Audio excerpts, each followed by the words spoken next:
దేవునికి స్తోత్రం. హల్లెలూయా. Praise the Lord. ప్రభు పరిశుద్ధ గణనామమునకు మహిమ కలుగును గాక. క్రీస్తునందు ప్రియులరా, దేవుడు తన మహాకృపను బట్టి మరొక నూతన ఉదయకాలం ఏకుడి రీతిగా ఆయన పాద సముఖములో నిలిచుండే ధన్యత అవకాశాన్ని మనకు అనుగ్రహించారు. అందుని బట్టి ప్రభు ఉన్నతమైన పరిశుద్ధ నామమునకు ఘనత, మహిమ, ప్రభావం, మహిమలు కలుగును గాక.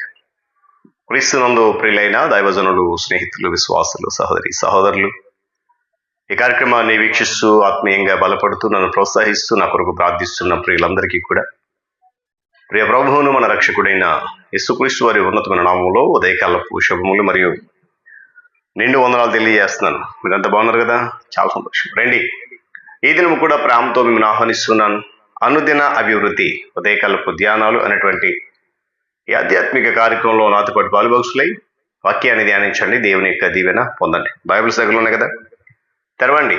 లేని పక్షాన చదువుతున్న మాట జాగ్రత్తగా వినండి, గ్రహించండి. నేటి దిన ధ్యాన వాక్యంగా లూకా సువార్త 1వ అధ్యాయం 35వ వచనం ఒక మాటను చదువుతా ఉన్నాను.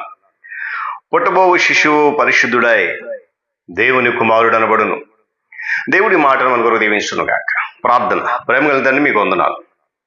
తిరిగి నూతన ఉదయకాల సమయంలో శ్రేష్టమని నీ మాట ధ్యానించే కృపనిచ్చారు, మీకు వందనాలు.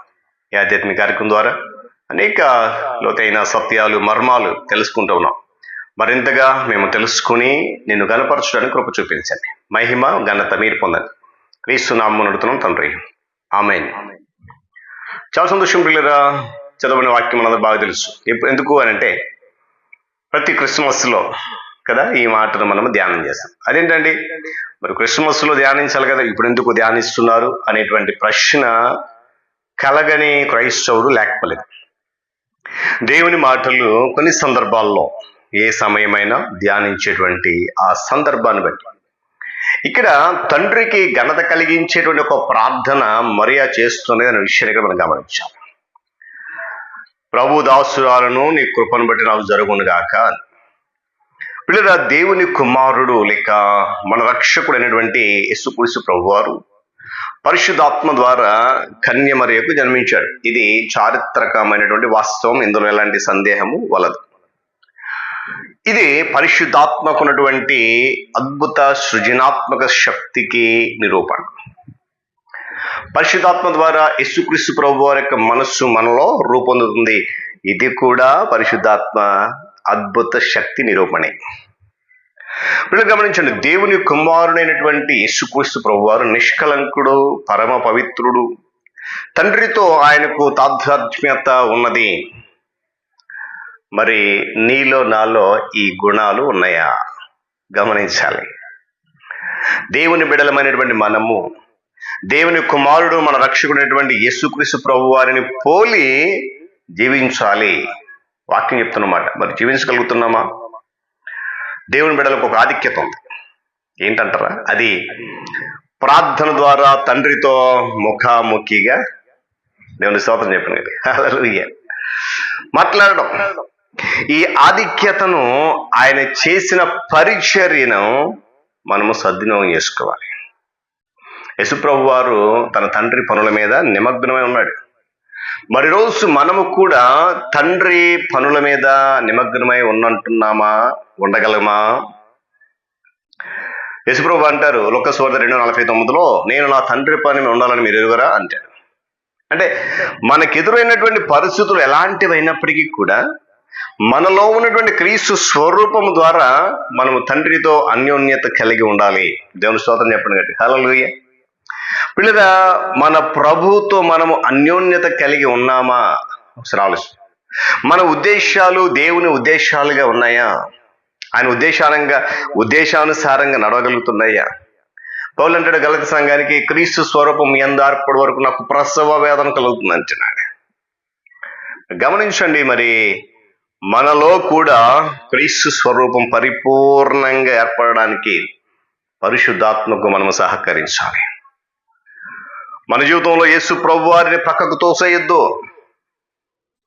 మన హృదయంలో, మన జీవితంలో దేవుని కుమారుడు మన రక్షకుడు యేసుక్రీస్తు ప్రభు వారికి మనము చోటు లేకుండా చేస్తున్నామేమో ఈ దినాల్లో.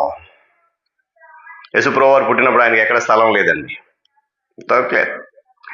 మనము కూడా ప్రశాంతతకు లేకపోతే పవిత్రతకు తండ్రితో సహవాసానికి మనలో స్థలం లేకుండా చేసేస్తున్నాం ఈ దినాన. చాలా విచారించాల్సినటువంటి విషయం. గమనించాలి ప్రియ దేవుని బిడ్డలారా.